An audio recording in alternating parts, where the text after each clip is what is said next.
Եթերում ազատ լուրերի հիմնական թողարկումն է, ես Արա Աբրահամյանն եմ, բարի երեկո, օրվերադարձությունները նախամարոտ։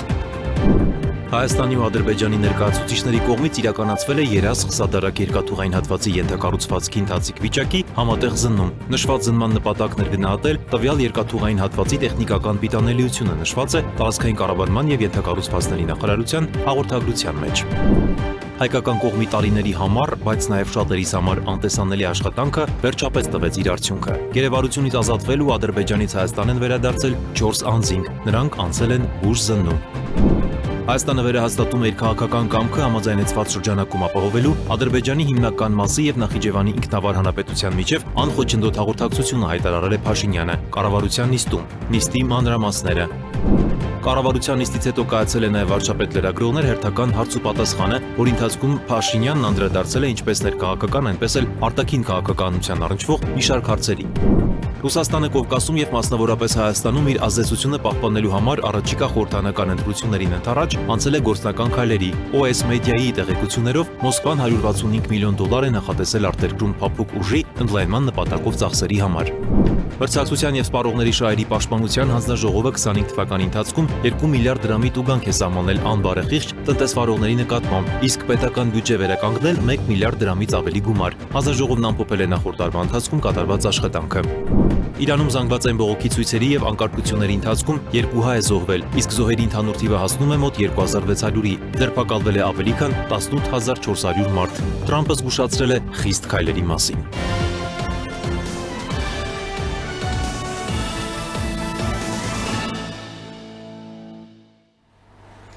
Հայաստանի եւ Ադրբեջանի ներկայացուցիչների կողմից իրականացվել է երազ Սադարակ երկաթուղային հատվածի ենթակառուցվածքի ընթացիկ վիճակի համատեղ զննում։ Նշված զնման նպատակն էր գնահատել տվյալ երկաթուղային հատվածի տեխնիկական պիտանելիությունը հատուկ երկաթուղային շինարարական տեխնիկայի շարժի ապահովման համար, ենթակառուցվածքի վերականգնման համապատասխան համալիր միջոցառումներ իրականացնելու նպատակով։ Կատարված զննման շրջանակներում կողմերը մտքեր են փոխանակել տվյալ հատվածում երկաթուղային ենթակառուցվածքի տեխնիկական վիճակի գնահատման հարցերի շուրջ, նշված է տարածքային կառավարման եւ ենթակառուցվածքների նախարարության հաղորդագրության մեջ։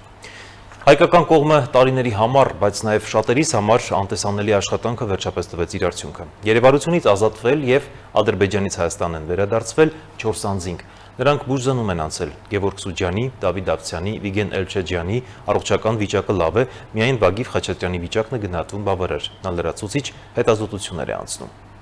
Հակարի կամրջի վրա ավարտվեց տարիներ շարունակվող ծանր սպասումը։ Գևորգ Սուջյանը, Դավիթ Դավթյանը, Վիգեն Էուլջեքչյանը եւ Վագիվ Խաչատրյանը Ադրբեջանի համապատասխան մարմինների կողմից հանձնվեցին Հայաստանի ներկայացուցիչներին եւ արդեն գտնվում են ՀՀ տարածքում։ Վարչապետ Նիկոլ Փաշինյանի այս գրառումն իսկական իրարանցում առաջացրեց հանրության շրջանում։ Ուրախությամբ լցրեց ոչ միայն նրանց հարազատների, այլև յուրաքանչյուր հայի սիրտը։ 4 գերիների վերադարձն անսպասելի էր։ Չնայած Հայաստանի իշխանությունը պարբերաբար վստահեցնում է, որ մեր հայրենակիցների վերադարձի հարցը քննարկվում է բոլոր ֆորմալ եւ ոչ ֆորմալ հանդիպումների ընթացքում։ Այն բոլոր բանակցությունների առանցքային թեման է։ Վարչապետն ավելի ուշ մեկ այլ գրառմամբ տեղեկացրեց, որ նախնական զննությամբ Գևորգ Սուջյանը, Դավիթ Դավթյանը եւ Վիգեն Էուլջեքչյանն առողջական խնդիրներ չունեն։ Վագիվ Խաչատրյանի առողջական վիճակը գնահատվում է բավարար։ Նրանք բոլորն էլ տեղափոխվել են Երևան բժշկական հետագա զննության եւ անհրաժեշտ գործընթացների համար։ Վագիվ Խաչատրյանը Նորքմարաշ սրտաբանական հիվանդանոցում բուժզննում անցնելուց հետո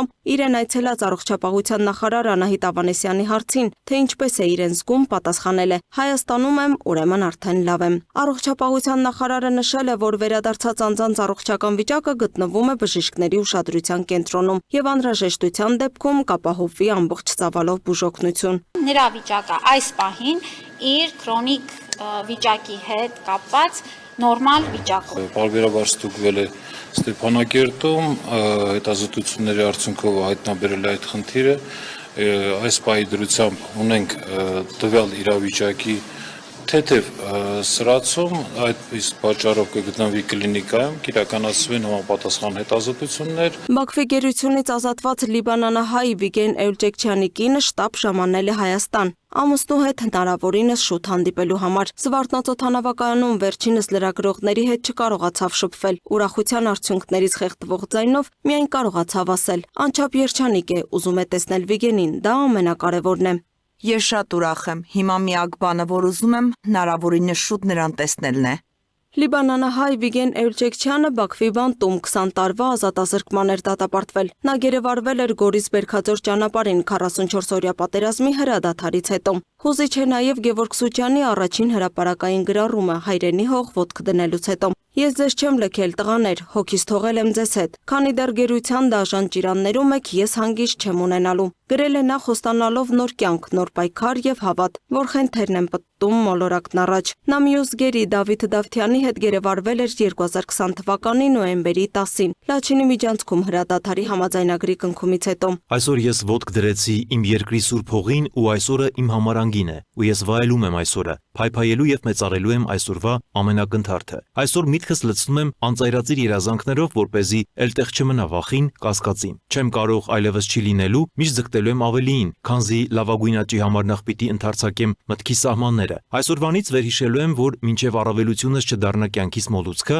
շնորներս երբեք էլ չեն վերածվելու փառքի, եւ մինչև այլոց ծառայելու ծարավը չգերազանցի հոգուս անվստահությունները, զրկվելու եմ օգտակարության թանկարժեք ժամերից։ Այսօր կառավարության նիստից հետո գերիների վերադարձի մասին խոսել է նաև վարչապետ Նիկոլ Փաշինյանը, ընդգծելով, որ այս գործընթացը կարևոր քայլ է եւ շարունակական ուշադրության կենտրոնում է լինելու։ Ինչ վերաբերում է նույն օրը Հայաստանում պահվող սիրիացի վարձկանների վերադարձին եւ այս երկու իրադարձությունների հնարավոր փոխկապակցվածությանը, ապա Փաշինյանն ասել է. Այդ երկու իրադարձությունները իրար հետ կապ չունեն։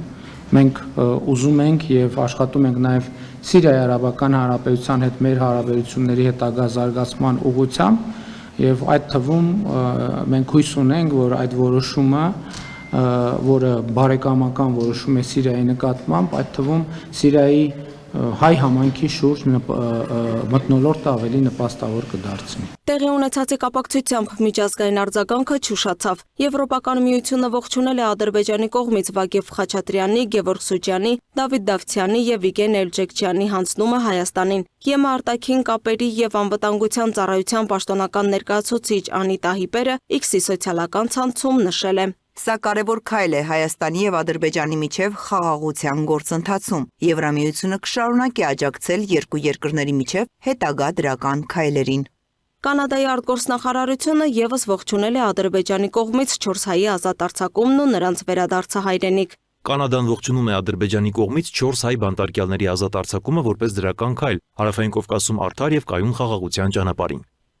Այնուամենայնիվ դեռ մոտ 2 տասնյակ հայ գերիներ շարունակում են մնալ Բաքվի բանտերում։ Նրանց ազատ արձակման ու վերադարձի ուղղությամբ բանակցությունները եւս շարունակվում են։ Այս 4 գերիների վերադարձը ամենօրյա համբերատար ու տքնաջան աշխատանքի արդեն տեսանելի արդյունքն է։ Սա նոր կյանքի սկիզբ է վերադարձածների եւ չմարող հույսի շող դեռ Բաքվի բանտում մնացած մեր հայրենակիցների համար։ Լուսինե Գրիգորյան, Free News, Ազատ լուրեր։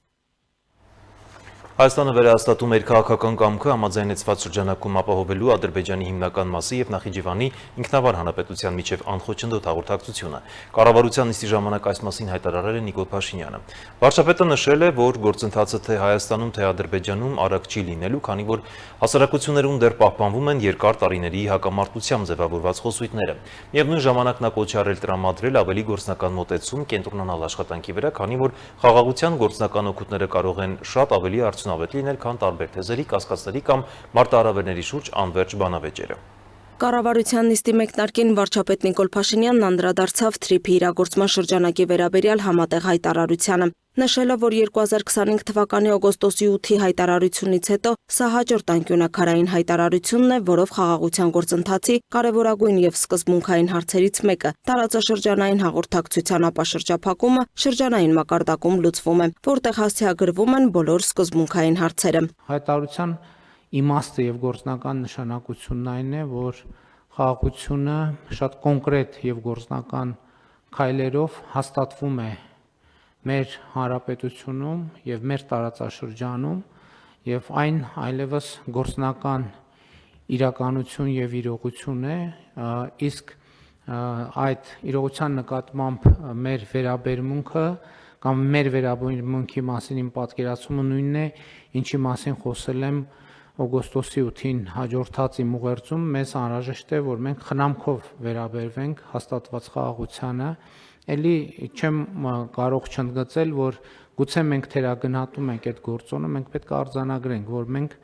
որպես պետություն եւ որպես հանրություն մենք չգիտենք, թե ինչ բան է ապրել խաղաղության մեջ, խաղաղության պայմաններում։ Մենք նոր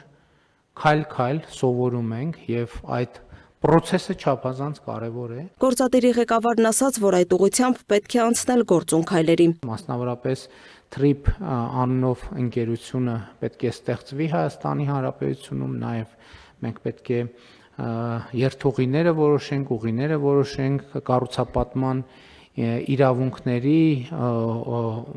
հողի օգտագործման, շինարարությունների թույլտվությունների Ես կարծում եմ, որ մենք այսօրվանից պետք է պատրաստվենք, որ Կառավարության ներկայացված նոր նախագծով առաջարկվում է հաստատել 2026-ից 30 թվականների իմունոկանխարգելման ազգային ծրագիրը, սահմանելով հիվանդությունների եւ պատվաստումների նպատակային ցուցանիշները, դրանց հասնելու առաջնահերթ միջոցառումները, պատվաստումների ազգային օրացույցը, նաեւ կանխարգելիչ պատվաստումների վկայականի ստանալու կարգը։ Նախագծի ընդունումը կնպաստի հանրապետությունում կառավարելի վարակիչ հիվանդություններով հիվանդացության նվազեցմանը, դրանց հետևանքով մահվան դեպքերի կանխարգելմանը եւ վարակիչ հիվանդությունների նկատմամբ բնակչության անընկալության ապահովումը։ Վերջին տարիներին ներդրել ենք նոր նաև պատվաստանյութեր,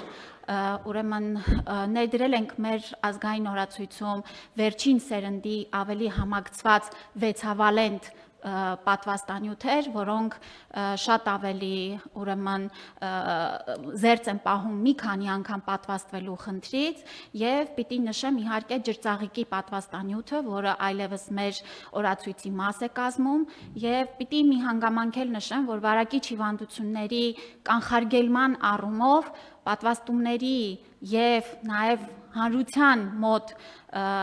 տեղեկատվական դաշտի վրա աշխատանքը իր պտուղները տալիս է եւ մենք այս 2025 թվականին 0-ից 1 տարեկան երեխաների պատվաստումների ցուցանիշում գրանցել ենք 2011 թվականից, ինչքան որ տեղեկատվական վիճակագրական տվյալները մեզ հասանելի են, 95.1%, որը ամենաբարձր ցուցանիշն է։ Վարչապետն ընդգծեց, որ նկատվում է պատվաստումների հետ կապված տեղեկությունների պակաս, նաև տեսանելի է պատվաստումների դեմ որոշակի քարոզչություն։ Ըստ այդմ վարչապետը հորդորեց հասարակության շրջանում ավելի ակտիվացնել իրազեկման աշխատանքները։ Փաշինյանը հետաքրքրվեց նաև առողջության ապահովագրության գործընթացից, ինչինի պատասխան Անահիտ Ավանեսյանն ասաց. Այսօրվա ժամը 10-ի դրությամբ մենք ունենք 87048 ապահովագրական գրանցված դեպք, AIDS, որից ուրեմն 7739 ամբուլատոր այցեր են եւ 8612-ը հիվանդանոցային դեպքեր են։ Պետք է նշեմ, պարոն վարչապետ, որ մենք այս աճի տեմպը ըստ էության մեր ակնկալածի շրջանակներում է, մենք ուրեմն հետևում ենք ամենօրյա ուրեմն թե սպասարկված դեպքերի թվին, թե նաև փաստացի առաջացած քաղաքացիների, բուժաշխատողների, բժշկական կենտրոնների վարչական անձնակազմի կողմից մեր բոլոր բարձրացված հարցերին ընթացիկ շտկումներ ենք իրականացնում, որ համակարգը ավելի մարդակենտրոն եւ ավելի քիչ պրոցեսներ իր մեջ ներառող լինի այս ճանապարհը։ Մեկ այլ նախագծով էլ առաջարկվում է ներդնել հեռակա եւ ձեռնարկության շենքից դուրս կնքվող պայմանագրերի ինստիտուտը, սահմանել այդ պայմանագրերի ներկայացվող պահանջները, դրանց մասով սպառողին ներկայացման ենթակա տեղեկատվությունը եւ այդպիսի պայմանագրերից հրաժարվելու սպառողի իրավունքն ու ընթացակարգը։ Կարգավորումները տարածվելու են այն տնտեսվարողների վրա, որոնք առաջարկում են սպառողին կնքել ստանդարտ ձևով սահմանված պայմաններով միանալու պայմանագիր։ Երկրորդը մոլորության մեջ գցող եւ համեմատություններ պարունակող գովազդի մասին է։ Այս հրահանգի մոտարկման արդյունքում սահմանվում են մոլորության մեջ գցող գովազդի եւ համեմատություններ պարունակող գովազդի հասկացությունները, դրա մոլորեցնող լինելու հանգամանքները, համեմատություններ պարունակող գովազդի թույլատրելի դեպքերը, էլի եթե կարիք լինի օրինակով կներկայացնեմ։ Չնայած նրան, որ գործող օրենսդրությամբ նախատեսված են մոլորեցնող գործողության կամ գովազդի վերաբերյալ որոշակի կարգավորումներ, այնուամենայնիվ տվյալ հրահանգի մոտակման արդյունքում սպառողները ամբողջովին պաշտպանված կլինեն մոլորեցնող գովազդից։ Հաջորդ նախագծով էլ առաջարկվում է 1%-ային կետով ավելացնել յուրաքանչյուր երիտասարդ տնտեսվարողին 18-ից 35 տարեկանը չլրացած ֆիզիկական անձանց եւ 63 տարեկանը լրացած ֆիզիկական անձանց անհատ ձեռնարկատերերին առևտրային իրավաբանական անձանց տրամադրվող վարկի տոկոսադրույքի սուբսիդավորումը։ Եթե մարդը 64-65 տարեկան է եւ ուզում է ջերմատնային տնտեսություն ունենալ, ինքը 9 9%-ային կետով ենք իր վարկը սուբսիդավորում եւ նաեւ եթե հաշվի առնենք, որ վերջին ժամանակներում մենք տեսնում ենք ընդհանուր առմամբ տոկոսադրույքների նվազման միտում, ապա հաճախ սա բավականին մեծ եւ ստացվում է, որ կառավարությունը տոկոսադրույքների շատ մեծ մասը իրականում փոխհատուցում է։ Նույնը 3 միլիարդից մինչև 9 միլիարդ դրամի դեպքում 8%-ային կետն ենք փոխհատուցելու եւ 9 միլիարդից ավել հատվածի համար մինչև 15 միլիարդը 7%-ային կետ։ Նախագծի ընդունմամբ ակնկալվում է խթանել ջերմատնային տնտեսությունների ոլորտում երիտասարդ տնտեսվարողների եւ 63 տարեկան լրացածների ներգրավվածությունը։ Լուսինե Գրիգորյան, Free News, Ազատ լուրեր։ Կառավարության նիստից հետո կայացել է նաև վարչապետ լրագրողներ հերթական հարց ու պատասխանը, որի ընթացքում Փաշինյանը անդրադարձել է ինչպես ներքաղաքական, այնպես էլ արտաքին քաղաքականության առնչվող մի շարք հարցերի։ Վարչապետի ճեպազրույցի մանրամասները ներկայացվող տեսանյութում։ Հայաստանը Միացյալ Նահանգներից արդեն ստացել է $140 միլիոն թրիփ նախագծի նախապատրաստական աշխատանքների համար, տեղեկացնում է Հայաստանի վարչապետը։ Նրա խոսքով սա հայ-ամերիկյան մեգա նախագծի շոշափելի արդյունքներից մեկն է։ Ինչ վերաբերում է կոնկրետ ներդրումներին, դրանք կախված կլինեն կոնկրետ նախագծեր պետք է ձևավորվեն, կազմեն, այսինքն դա արդեն նախահաշվային հաշվարկների հետ է կապված, բայց որ ներդրումները մեծ են լինելու, կարծում եմ ակնհայտ է։ Այսօր որևէ մեկը թիվ ձեզ չի կարող ասել, որովհետև ենթադրենք երկաթուղին պետքա կառուցվի, չէ՞։ Ինչ արժի այդ երկաթուղին։ Ինչքան է պետք ներդնել այդ երկաթուղ։ Այսօր ոչ մեկ չի կարող ասել, կարող են լինել փորձագիտական գնահատականներ, բայց դրա համար պետք է տեխնիկատնտեսական հաշվարկ, դրա համար պետք է նախագիծ եւ այլն եւ այդպես շարունակ։ Այսինքն միայն նախագծի հաստատումից եւ հաշվարկից հետո ամեն առանձին նախագծի գինը կպարզվի։ Հայաստանի արտաքին գործերի նախարար Արարատ Միրզոյանի եւ ԱՄՆ պետքարտուղար Մարկո Ռուբիոյի հունվարի 13-ին Վաշինգտոնում կայացած հանդիպման արդյունքներով հրապարակվել է թրիփ նախագծի իրականացման շրջանակի վերաբերյալ համատեղ հայտարարությունը, որի համաձայն ուրվագծվում է թրիփի գործարկման կոնկրետ ուղին։ Սույն հաղորդագրության մեջ նշված է. կապելով Ադրբեջանի հիմնական մասը Նախիջևանի ինքնավար հանրապետության հետ եւ ստեղծելով տրանսկասպյան առևտրային երթուղու կենսական օղակ, ակնկալվում է, որ թրիփը միջազգային եւ ներպետական փոխկապակցվածության փոխադարձ առավելություններ կստեղծի Հայաստանի Հանրապետության համար։ Շատ կարևոր է, որ այս նախագծի շրջանակներում մենք ստանալու ենք մաքսային եւ սահմանային հսկողության այնպիսի տեխնոլոգիաներ, որը նաև փաստաթղթում նախատեսված է, որ Հայաստանում նախկինում չի եղել։ Շատ զարգացած երկրներում դա արդեն իսկ ներդրված է, ընդհանուր Միացյալ Նահանգներում։ Պատկերացնում եք Միացյալ Նահանգների նման երկիրը եւ այլ բազմաթիվ երկրներ, որոնք ինչքան նախանձախնդիր են իրենց ինքնիշխանության եւ անվտանգության հարցերում։ Մենք այս տեխնոլոգիաներին հասանելիություն ենք ունենալու եւ ես հույս ունեմ, որ մենք ոչ միայն թրիփի հետ առնչվող սահմաններում, այլև մեր սահմանների մյուս անցակետերում այդ ժամանակակից տեխնոլոգիաները հնարավորություն կունենանք ներդնել, որովհետև դա երկրի կարգի փոփոխության մասին է վկայում։ Թրիփի իրականացմանը ուշի ուշով հետևող հարևան Իրանից մտահոգություններ են հնչում հայ-ամերիկյան համատեղ այս նախագծի վերաբերյալ։ Թեհրանում կարծում են, թե սա ինչ-որ ձևով իրենց դեմ ուղղված քայլ է։ Իրանի Իսլամական Հանրապետության հարգարժան նախագահը օգոստոսին այց ունեցավ, օգոստոսի 19-ին էր կարծեմ, Վաշինգտոնի գագաթաժողովից 10 օր անց մենք շատ հանգամանալի երկար մանրամասն զրույց ենք ունեցել եւ ես կարծում եմ, որ մենք բոլոր հարցերի պատասխանները տվել ենք, բայց մենք նաեւ ասել ենք, որ հետագայում հարցեր ծագելու դեպքում մենք պատրաստ ենք եւ մենք անընդհատ կապի մեջ ենք եւ պատրաստ ենք բոլոր հարցերին պատասխանել, եթե հրապարակված տեքստից հետո այլ հարցեր նույնպես ծագում են։ Համենայն դեպս ես ուզում եմ ասել, որ քննարկումների ընթացքում մենք մեր միջազգային գործընկերների կարծիքները, մտահոգությունները հաշվի առնում ենք եւ բանակցելիս փորձում ենք այնպես անել, որ հնարավորինս հավասարակշռված լուծումների գանք,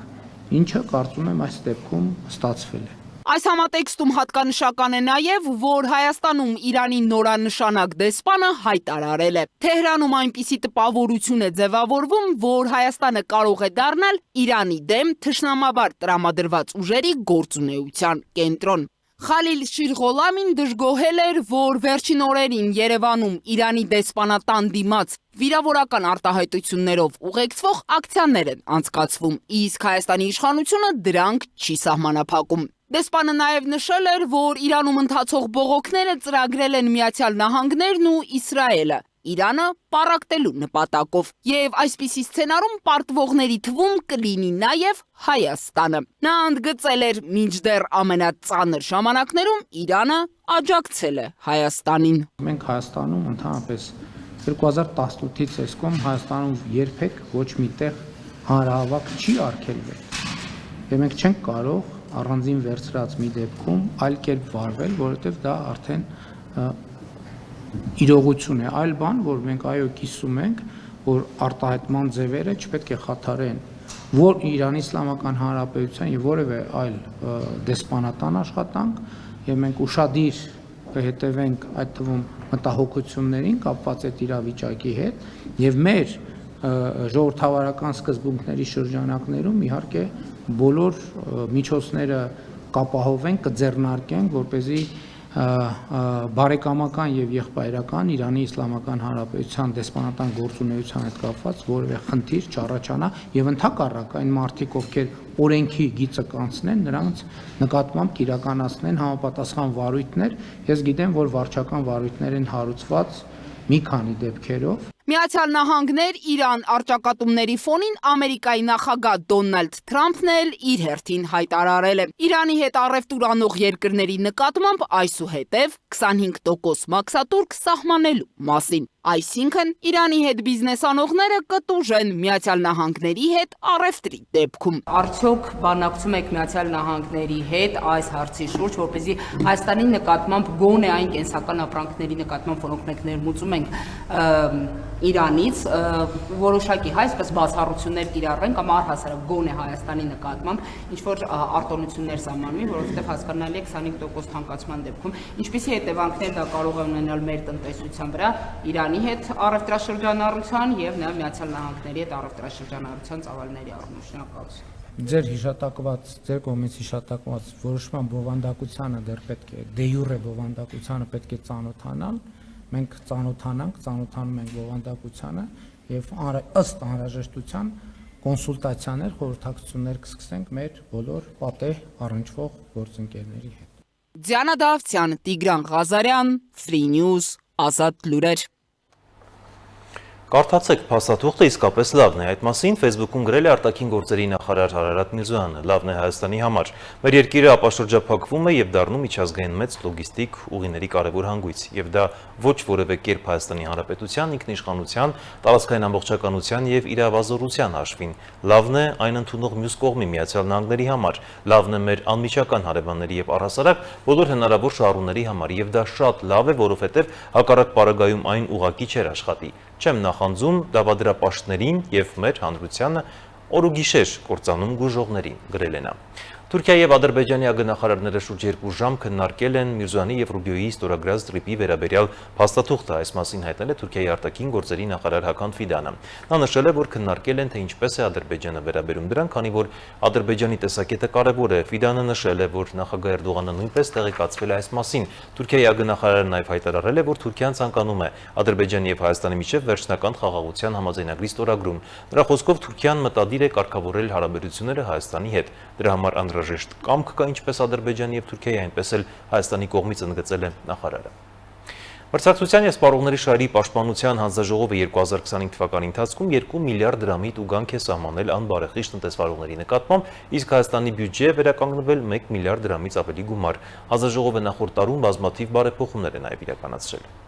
2025 թվականին մրցակցության եւ սպառողների շահերի պաշտպանության հանձնաժողովը 2 միլիարդ դրամի տուգանք է նշանակել անբարեխիղճ տնտեսվարողների նկատմամբ, որից ավելի քան 1 միլիարդը վերականգնվել է Հայաստանի Հանրապետության բյուջե։ Այս մասին ամփոփիչ ասելիություն հայտնեց հանձնաժողովի նախագահ Գեգամ Գևորգյանը։ Նախորդ տարվա ընթացքում նախագծվել եւ մի շարք օրենքներ են կիրառվել, որոնք հնարավորություն են տվել նոր մեխանիզմների օգնությամբ ինչ-որ չափով վերահսկելի դարձնել միջին ու մեծ տնտեսվարողներին։ Ըստ Գևորգյանի, օրինակ գյուղացիական տնտեսությունների համար ընդունված օրենքի համաձայն մթերում իրականացնող ընկերությունները պարտավոր էին վճարումները կատարել 30 օրվա ընթացքում, սակայն մեկ այլ նախաձեռնությամբ օրենքի մեջ փոփոխություններ կատարելուց հետո 30 օրը փոխարինվեց 2 ամսով, պայմանով, որ այդ դեպքում մթերում իրականացնող ընկերությունները գյուղացիական տնտեսություններին պարտավոր են նաև հավելյալ տոկոս վճարել։ Նրա խոսքով նոր փաթեթի ընդունումը տվեց իր արդյունքը, քանի որ այդ ընթացքում մթերող ընկերությունները շուրջ 5.2 միլիարդ դրամի վճարումներ են կատարել տնտեսվարողներին։ Ըստ նրա ուշացումներ լինում են, բայց ոչ նշված ժամկետից դուրս եւ տոկոսային հարաբերակցությամբ դրանք շատ քիչ են։ Նույնն էլ կարելի ասել նաև առևտրային ցանցերի դեպքում։ Այստեղ էլ նրանք իրենց մատակարարներին են վերադարձրել 1.2 միլիարդ դրամ։ Գևորգյանը հատուկ անդրադարձ կատարեց նաև խաղային բուքմեկերական ոլորտի փոփոխություններին եւ նրանց նկատմամբ կիրառված տույժերին։ Արտաքին գովազդը արգելված է Հայաստանի Հանրապետությունում խաղային ոլորտի, բայց տնտեսվարող սուբյեկտների կողմից ստացվում են տարբեր SMS հաղորդագրություններ, ինչ-որ էլեկտրոնային փոստի միջոցով ծանոթ դուք կարող եք եւս ստացած լինեք, որտեղ ինչ-որ ձեր ծննդյան օրվա հետ կապված ստանում եք SMS հաղորդագրություն, որտեղ ասում են, որ կարող եք, չգիտեմ, ունենալ բոնուս եւ այլն։ Մենք այդ ամեն ինչը կարգավորեցինք, հիմա ցանկացած անձ, որը գրանցված չի կամ ակտիվ մասնակից չի խաղի, ինքը չպետք է ստանա հաղորդագրություն։ Հանձնաժողովի նախագահի հաջորդ կանգառը վերաբերում էր տաքսի ծառայության ոլորտում բարեփոխումներին, խոսքը մասնավորապես վերաբերում էր հավելվածող աշխատող տնտեսվարողներին եւ նրանց աշխատակիցներին։ Նոր օրենքի կարգավորման արդյունքում նվազեցվել են ընկերությունների կողմից կատարվող վճարներն ու աշխատակիցների կողմից ընկերություններին վճարվող բարձր տոկոսները։ Հաջորդիվ արդեն Գևորգյանը խոսեց հանրության հուզող մեկ այլ խնդրի կառուցապատման ոլորտում արկա թերությունների եւ շատ հաճախ նույն կառուցապատողների ձեռքին գերինքնող քաղաքացիների մասին։ Ըստ նրա նախաձեռնվում է օրենքի նոր նախագծի մշակում եւ ընդունում, որով կառուցապատող ընկերության եւ անհատի միջև կնքվելիք պայմանագիրը պետք է բովանդակի գովազդում արկա իրողությունը։ Այսինքն, եթե գովազդում արկային բարեկարգ բակեր, դպրոց, մանկապարտեզ եւ բարեկեցության համար այլ պայմաններ, դրանք պետք է դառնան իրականություն։ Մեկ այլ կարգավորմամբ էլ փորձում է վերահսկել կառուցապատողների կողմից շահագործման հանձնելու անհարկի ուշացումները։ Եթե դուք վճարել եք, բայց բնականը պետքա օրինակ հանձնվել 2025 թվականի դեկտեմբերին եւ ձեր բնականը չի հանձնում, այնտեղ հստակ վճարման մարդուն վճարման մեխանիզմ պետքա լինի, որպեսզի կառուցապատողը այդ այսինքն տույժ տուգանքը հաշվարկի եւ տա ձեզ։ Գեգամ Գևորգյանը ասուլիսի ընթացքում անդրադառնալով նաև լրագրողների հարցերին խոսեց նաև մեդիադաշտում տարածված այն թույլ կարծիքի մասին, ըստ որի կառավարությունն է ադրբեջանական վառելիքը ներկրել։ Նրա խոսքով կառավարությունը պայմանավորվողն է, բայց ներկրողն արդեն բիզնես ներկայացուցիչներ են եւ Հայաստանում այդ ոլորտում գործող յուրաքանչյուր ընկերություն կարող է ինքը եւս ադրբեջանական վառելիք ներկրել։ Այստեղ ոչ մի մրցակցային նորմ չի խախտվել, հավելեց Գևորգյանը նկատի ունենալով, որ ներկայումս երկու ընկերություն է մասնակցում այդ գործընթացին, սակայն պայմանագրեր կնքել կարող են բոլոր ցանկացողները։ Նոր եւ ավելի մատչելի ներմուծումը շուկայի համար շատ կարեւոր է, ասաց նա։ Սա այլընտրանք է, իսկ այլընտրանքը շուկայի համար էական ազդեցություն ունի մի քանի առումով։ Տրանսպորտային հանգույցի աշխատելու հանգամանքը մեզ այսօր տալիս է ազդակներ, որ վրացական կողմի հետ եւ վրացական բեռնափոխադրումների գինը էական կարող է նվազել, այսօր արդեն փաստ ազդակներ ունենք, իհարկե սրա մասին դեռևս կյանքը ցույց կտա որքան կլինի եւ ոնց կլինի, որտեղ հիմա երկրորդ խմբականակը, որ մուտք գործի արդեն կհասկանանք, երկրորդ Հայաստանի Հանրապետություն գործող թանկացած տնտեսվարող սուբյեկտ կարող է իր գործընկերների միջոցով կապնվել եւ կամ ինքը գնալ կապնվել եւ պայմանագիր ունենալ ու ինքն ներմուծում իրականացնել ոչ միայն բենզին կամ դիզել ցանկացած ապրանք, որը ինքը ցանկանում է դա իրականացնել։ Մրցակցության եւ սպառողների պաշտպանության հանձնաժողովի նախագահը անդրադարձավ նաեւ շուկայում հեղուկ գազի գների տատանումներին, ընդգծելով, որ այն կախված է երկու հիմնական հանգամանքներից՝ առաջինը բորսայում գործող գներից եւ երկրորդը ճանապարհածախսից։ Ըստ նրա ներկայում հեղուկ գազ Հայաստան ներմուծում են 100-ից ավելի կազմակերպություններ։ Ձերբակալվել է 5 անձ, որոնց թվում են պետական եկամուտների կոմիտեի ղեկավար պաշտոն զբաղեցնող աշխատակիցներ, այս մասին հայտնել են հակակոռուպցիոն կոմիտեից։ Նշյալ անձինք ձերբակալվել են հակակոռուպցիոն կոմիտեի կողմից իրականացված օպերատիվ հետախուզական միջոցառումների արդյունքում ստացված տվյալների հիման վրա նախաձեռնված քրեական վարույթի շրջանակում։ Վերջիններս մեղադրվում են խմբով իշխանական լիազորությունները չարաշահելու համար։ Նախաքննության շահերից ելնելով այս պահին այլ մանրամասներ չեն կարող հայտնել, ասել է կոմիտեի մամուլի քարտուղար Մարինա Օհանջանյանը։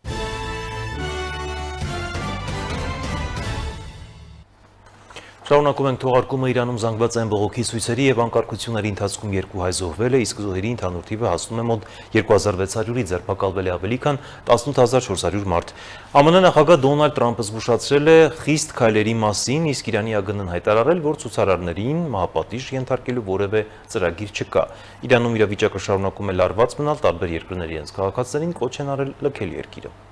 Իրանում զանգվածային բողոքի ցույցերի եւ անկարգությունների հետևանքով 2 հայ է զոհվել։ Այս մասին հայտնել է Սփյուռքի գործերով հանձնակատար Զարեհ Սինանյանը, նշելով, որ մեկն արդեն հաստատված է, իսկ երկրորդի վերաբերյալ տեղեկատվությունը դեռ ճշտվում է։ Ներկայում Իրանում Հայաստանի Հանրապետության դեսպանատան հետ կապն ընդհատված է։ Տեղեկություններ ստացվում են միայն Իրանից ժամանող անձանցից։ Ըստ ՌԱՆԱ իրավապաշտպան կազմակերպության տվյալների, բողոքի ցույցերի ընթացքում զոհվել է 2600 մարդ, որոնցից 2403-ը ցուցարար, 147-ը իշխանությանն առնչվող անձինք են։ Զոհերի թվում կան նաև 12 երեխա եւ 9 պատահական անցորդ։ Ձերբակալվել է առնվազն 18434 մարդ, իսկ ծանր վիրավորների թիվը 1134 է։ Իրանի իշխանությունն անկարգություններ հրահրելու համար մեղադրում է Ամերիկայի Միացյալ Նահանգներին եւ Իսրայելին։ Իրանում բողոքի զանգվածային ակցիաները սկսվել են 2025 թվականի դեկտեմբերի 28-ից ի պատասխան ռիալի կտրուկ արժեզրկման եւ գների բարձրացման։ Առաջին փուլում ցույցերը հիմնականում տնտեսական բնույթ էին կրում,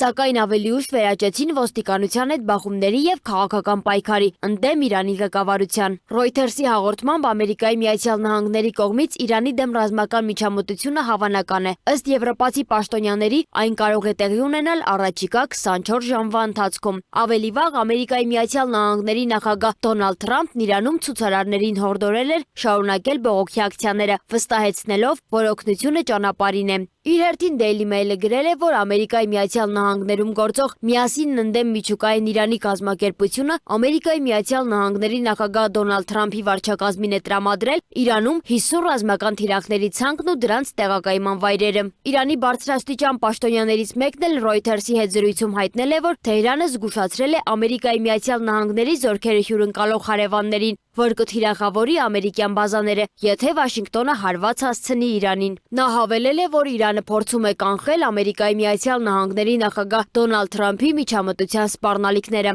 Ավելի վաղ Ամերիկայի Միացյալ Նահանգների նախագահը Իրանի ղեկավարությանը զգուշացրել էր նաև ցուցարարներին մահապատիժ ենթարկելու դեպքում սպասվող քայլերի մասին։ Իրանից ստացել եմ տեղեկություն, որ մահապատիժները դադարեցվել են։ Մենք ուշադիր հետևում ենք իրավիճակին եւ եթե բողոքի մասնակիցներին սպառնան կամ սպանեն, մենք շատ կոշտ քայլեր կձեռնարկենք։ Օգնությունը ցուցարարներին ճանապարհին է եւ մենք կդադարեցնենք բոլոր բանակցությունները Իրանի պաշտոնյաների հետ, մինչև բռնությունը դադարի։ Իրանի արտաքին գործերի նախարար Աբբաս Արաքչին էլ ի պատասխան Ամերիկայի Միացյալ Նահանգների մտահոգությունների նույնպես հանդես է եկել հայտարարությամբ։ Կախաղան հանելու որևէ ծրագիր ընդհանրապես չկա, այդ մասին խոսք անգամ լինել չի կարող։ Իրանը չի ցանկանում սպանություններ իրականացնել ցուցարարների դեմ եւ պատրաստ է դիվանագիտական լուծումների։ Նա նաև հավելել է, որ ահաբեկչական գործողություններից 3 օր հետո Իրանում իշխանություններն ամբողջական վերահսկողություն ունեն եւ այս պահին իրավիճակը հանգիստ է։ Իրանին հարվածելու վերաբերյալ Reuters-ի հրապարակումից հետո էլ Լեհաստանն ու Իտալիան կոչ են արել իրենց քաղաքացիներին լքել Իրանի տարածքը։ Ամերիկայի Միացյալ Նահանգների դեսպանատունն էլ իր քաղաքացիներին խորհուրդ է տվել օգտագործել Թուրքիայի կամ Հայաստանի սահմանները, իսկ Մեծ Բրիտանիան ժամանակավորապես փակել է դեսպանատունն ու տարհանել դիվանագետներին։ Կանադան, Նոր Զելանդիան, Իռլանդիան, Ճապոնիան, Գերմանիան, Ֆրանսիան եւ Հնդկաստանը նույնպես կոչ են արել իրենց քաղաքացիներին լքել երկիրը։ Իրանում վերջին տարիների խոշորագույն հակակառավարական ցույցերը հանգեցրել են օդային տարածքի ժամանակավոր փակման, ինտերնետի անջատումների ու համատարած բռնությունների։ Reuters-ի տեղեկություններով Ամերիկայի Միացյալ Նահանգները Մերձավոր Արևելքի ռազմաբազաներից մի քանիսը տարհանել է, դիտարկելով Իրանի կողմից հնարավոր հակահարվածները։ Թե ինչ իրավիճակ է հարևան երկրում այս ընթացքում, հայտնի չէ, քանի որ ինչպես նշվեց, չի գործում ոչ ինտերնետը, ոչ բջջային կապը։ Սոնա Գիշյան, Free News, Ազատ լուրեր։ Միջազգային նորություններն էլ դիտեք տեսաշարով։